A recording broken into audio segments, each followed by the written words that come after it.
Nang si Jesus ay lumakad sa ating piling, hindi lamang siya nagpagaling, nagturo at naghayag ng pag-ibig ng Diyos. Itinuro rin niya sa atin kung paano dapat makipag-ugnayan sa Ama. Sa isa sa kanyang pinakakilalang aral, itinuro niya ang panalangin ng Ama namin, isa sa pinakamalaking kayamanang espiritual ng sangkatauhan. Ngunit dito nagkakamali ang marami. Milyon-milyong tao ang nananalangin araw-araw, ngunit tunay nga bang nakakonekta sila sa lumikha o inuulit lamang ang mga salitang walang laman? At paano kung sabihin ko sa iyo na ang Biblia ay may malinaw, malalim at nakakapagbago ng buhay na pamantayan para sa usapang banal na ito? At iyan mismo ang ating pag-aaralan sa video na ito.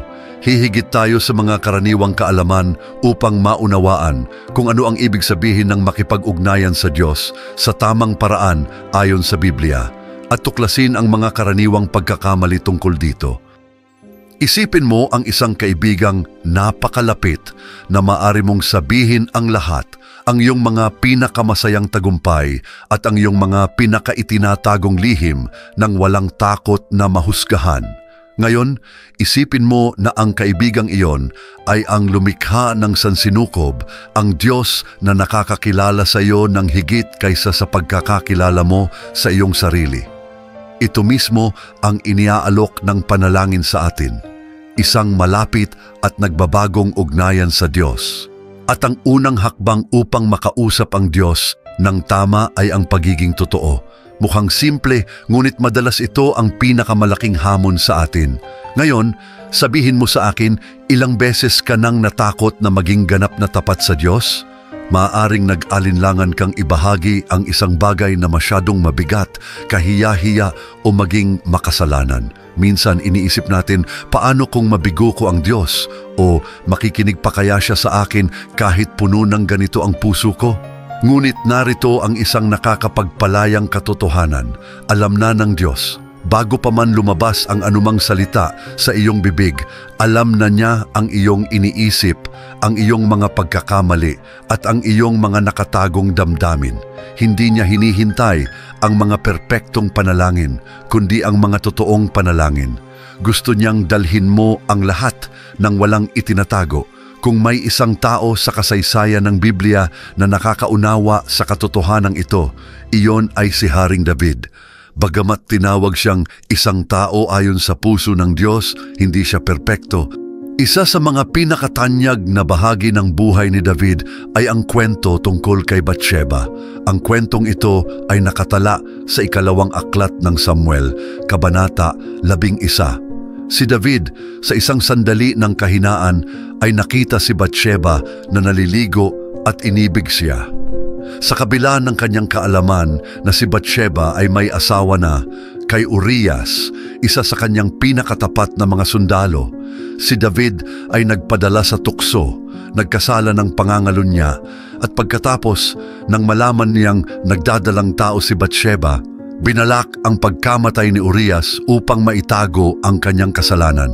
Ito ay isang serye ng kakilakilabot na mga desisyon na nagpakita ng pinakamadilim na bahagi ni David. Sinubukan niyang itago ang lahat, ngunit hindi pinalampas ng Diyos ang nangyari. Sa pamamagitan ng propetang si Nathan, hinarap ng Diyos si David ng direkta. Isinalaysay ni Nathan ang isang parabola tungkol sa isang mayamang lalaki na nagnakaw ng nag-iisang tupa ng isang mahirap na lalaki, at nang marinig ito, nagalit si David sa kawalan ng katarungan.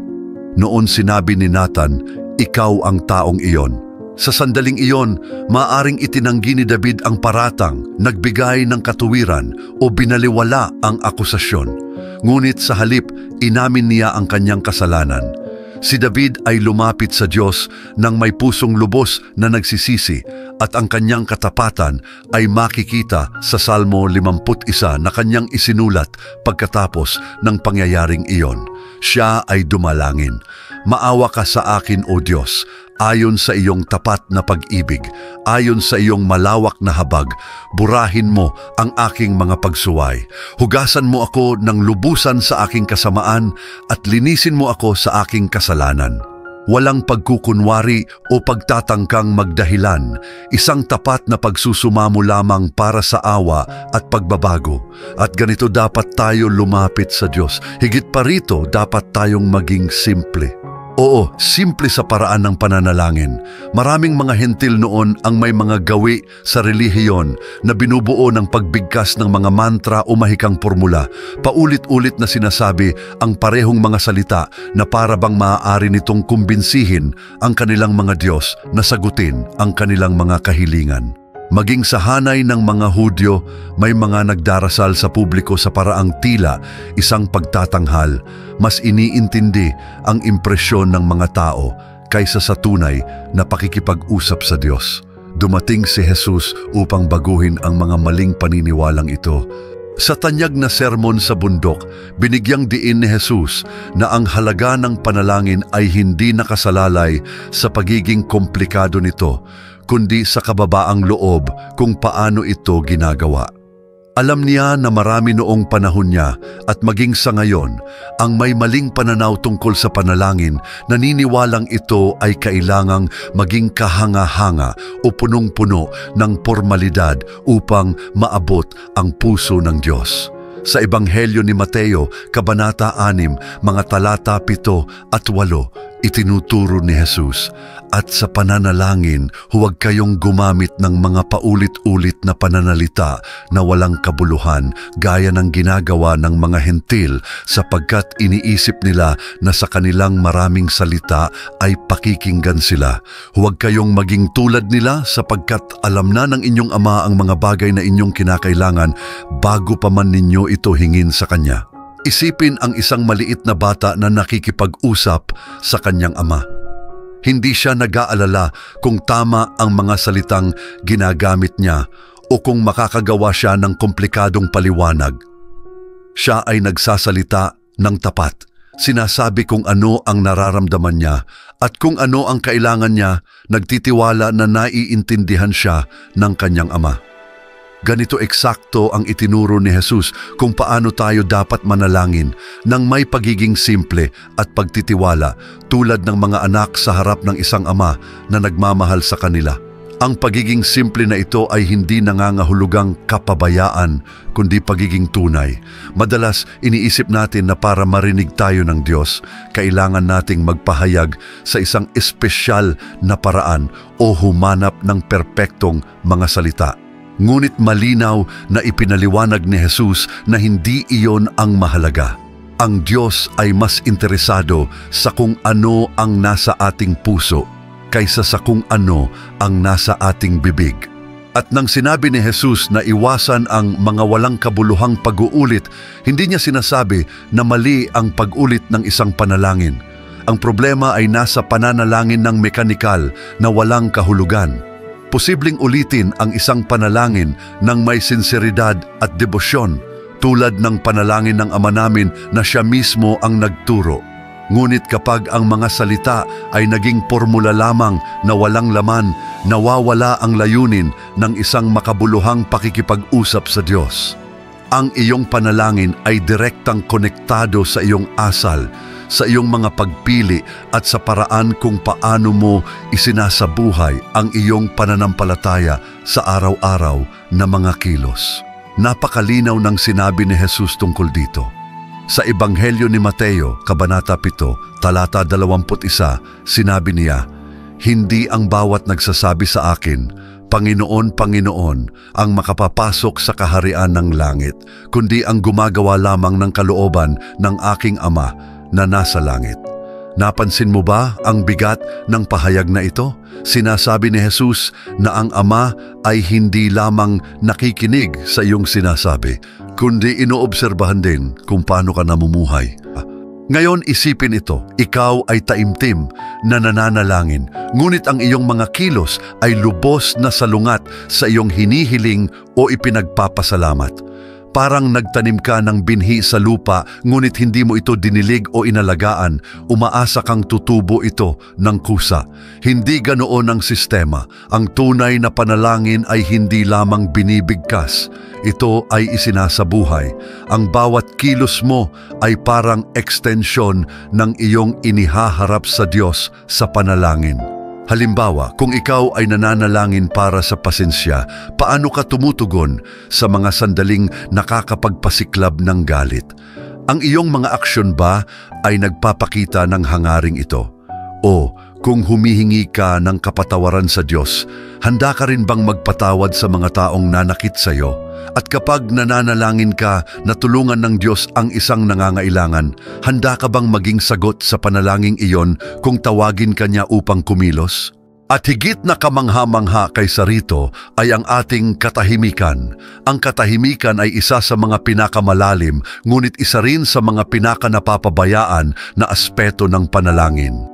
Sa Unang Hari, Kabanata 11, talata 11 at 12, mababasa natin na inaasahan ni Elias na magpapakita ang Diyos sa isang bagay na kahanga-hanga tulad ng malakas na hangin, isang lindol o apoy. Ngunit ang Diyos ay wala sa alinman sa mga ito. Siya'y nagpakita sa isang mahinahon at banayad na tinig, halos hindi marinig.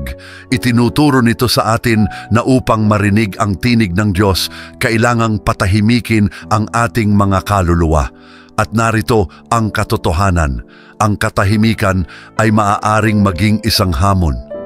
Kapag nananatili tayong tahimik sa harap ng Diyos, madalas tayong nahaharap sa ating sariling mga iniisip, mga pagdududa at mga alalahanin.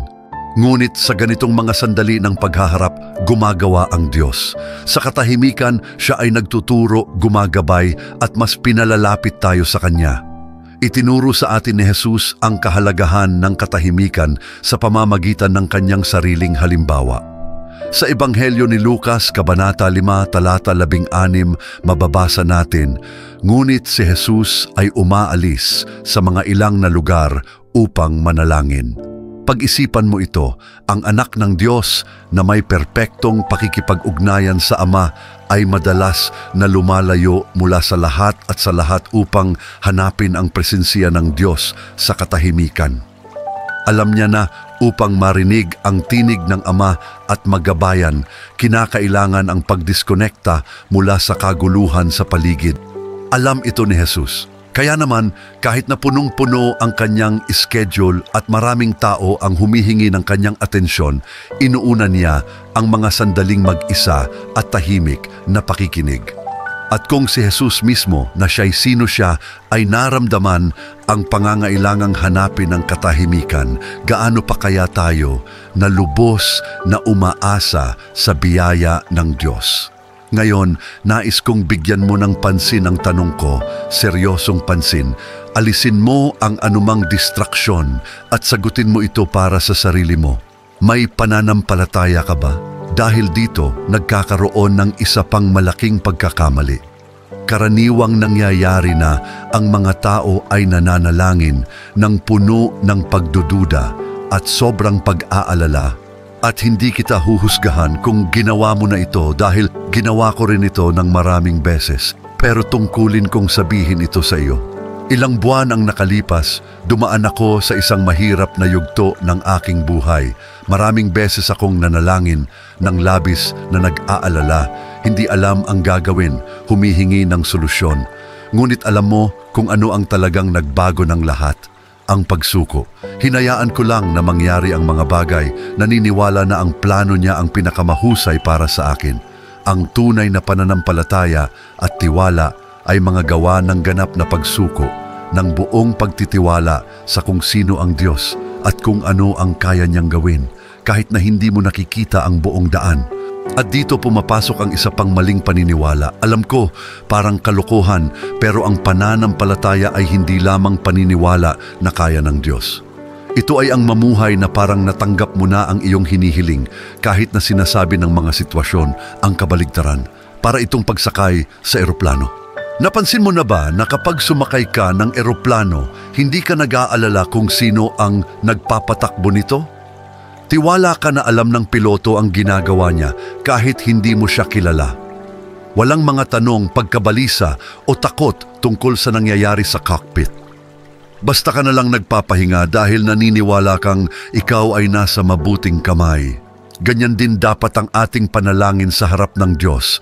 Tiwala ka hindi dahil alam mo kung paano mangyayari ang lahat, kundi dahil naniniwala ka na hawak ito ng Diyos. Ito ang tiwala na nagpapabago ng panalangin sa isang ganap at nakapagpapagaling na pakikipag-usap, tulad ng itinuro ni Jesus sa Ebanghelyo ni Juan, Kabanata 15, Talata 7. Kung kayo'y mananatili sa akin at ang aking mga salita ay manatili sa inyo, hilingin ninyo ang anumang nais ninyo at ito'y ipagkakaloob sa inyo.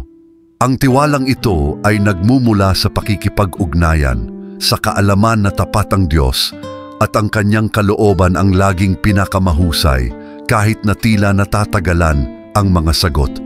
At dito nagiging mahalaga ang pananampalataya. Sa Ebanghelyo ni Marcos, Kabanata 11, Talata 24, sinabi ni Jesus, "Kaya sinasabi ko sa inyo, anuman ang hingin ninyo sa panalangin, maniwala kayong tinanggap na ninyo at ito'y mapapasa inyo." Hindi lang niya tinutukoy ang paniniwalang mangyayari ang isang bagay, kundi ang katiyakan na ito'y naganap na kahit hindi pa nakikita ng iyong mga mata. Ito ang pananampalatayang nakakapaglipat ng bundok. Ang isa sa mga pinakamagandang halimbawa ng pananampalataya sa kasulatan ay ang babae na humipo sa laylayan ng damit ni Jesus. Ang kanyang kwento ay nasa Ebanghelyo ni Marcos, Kabanata 5. Siya'y nagdusa ng 12 taon sa pagdurugo.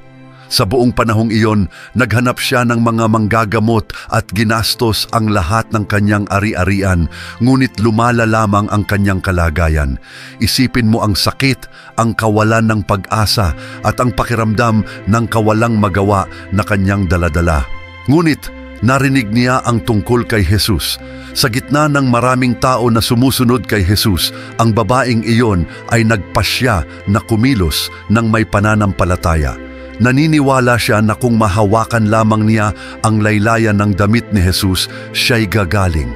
Ngayon, isipin mo ito, sa batas Hudyo noon, ang isang babaeng dinudugo ay itinuturing na marumi. Ibig sabihin, hindi siya dapat nakikisalamuha sa mga tao, lalo na ang humipo sa sinuman. Alam niya ang mga panganib, ngunit ang kanyang tiwala ay mas malaki kaysa sa kanyang takot. Lumapit siya kay Jesus, tahimik, sa gitna ng karamihan, at sa isang simpleng paghipo sa kanyang balabal, may nangyaring kamangha-mangha. Ayon sa Biblia, sa sandaling iyon, naramdaman niya sa kanyang katawan na siya'y gumaling. Ngunit ang pinakakahanga-hanga ay ang reaksyon ni Jesus. Huminto siya at nagtanong, "Sino ang humipo sa aking damit?" Nagulat ang mga alagad niya dahil ang karamihan ay sumisiksik sa kanya mula sa lahat ng panig. Ngunit alam ni Jesus na may nangyaring espesyal sapagkat naramdaman niya na may kapangyarihang lumabas sa kanya. Ang babae, nanginginig sa takot, ay humarap kay Jesus at sinabi ang buong katotohanan. At alam mo ba kung ano ang sinabi niya? "Anak, pinagaling ka ng iyong pananampalataya, humayo ka ng payapa at gumaling ka mula sa iyong karamdaman." Ebanghelyo ni Marcos, Kabanata 5, Talata 34. Ang babaeng iyon ay hindi nagdasal ng mahaba, hindi gumamit ng magagandang salita. Ang meron siya ay pananampalataya. Naniniwala siya ng buong puso na kaya siyang pagalingin ni Jesus at ang kanyang tiwala ay napakalaki na ang isang simpleng paghipo sa balabal ay sapat upang baguhin ang kanyang buhay. Narating na natin ang huling hakbang, isang bagay na hindi lamang lubos na nagpapalugod sa Diyos, kundi nagbabago rin sa ating puso at nagpapalakas sa ating panalangin, ang pasasalamat. Ang panalangin ng pasasalamat ay higit pa sa mga salita. Ito ay isang espiritu ng pagpapahalaga na humuhubog sa ating pananampalataya at sa paraan ng ating pakikipag-ugnayan sa Diyos. At ngayon, nais kong itanong sa iyo, kailan ang huling beses na naglaan ka ng oras upang simpleng magpasalamat? Hindi para sa mga hinihintay mo pa, kundi para sa mga bagay na meron ka na, para sa mga nagawa na ng Diyos. Baka naghihintay ka ng isang malaking sagot o milagro, ngunit naisip mo na ba kung nagpapasalamat ka na ba sa maliliit na biyaya sa araw-araw? Para sa iyong tahanan, sa pagkain sa bawat araw, nalulugod ang Diyos sa pasasalamat dahil ipinapakita nito ang isang pusong kumikilala kung sino siya. Kapag nanalangin ka ng may pasasalamat, hindi ka lang humihingi, ipinapahayag mo ang iyong pagtitiwala at pagmamahal sa Ama. Kaya bakit hindi magsimula ngayon, bago humiling, bago magtanong, magpasalamat. Magpasalamat sa buhay, sa lakas, sa mga aral na itinuturo sa iyo ng Diyos. Maraming salamat sa pagsama mo sa akin ngayon sa paglalaan ng oras na ito upang pagnilayan kung paano ang mga simpleng hakbang sa panalangin ay maaaring magbago ng iyong buhay at magpatibay ng iyong ugnayan sa Diyos. Umaasa akong ikaw ay nabiyayaan ng mensaheng ito. At kung nais mong ipagpatuloy ang paglalakbay na ito, kasama ko, i-click lamang ang video na lumalabas sa iyong screen upang patuloy na matuto at palalimin ang iyong paglalakbay kasama ang Diyos. Pagpalain ka ng Diyos at hanggang sa muli.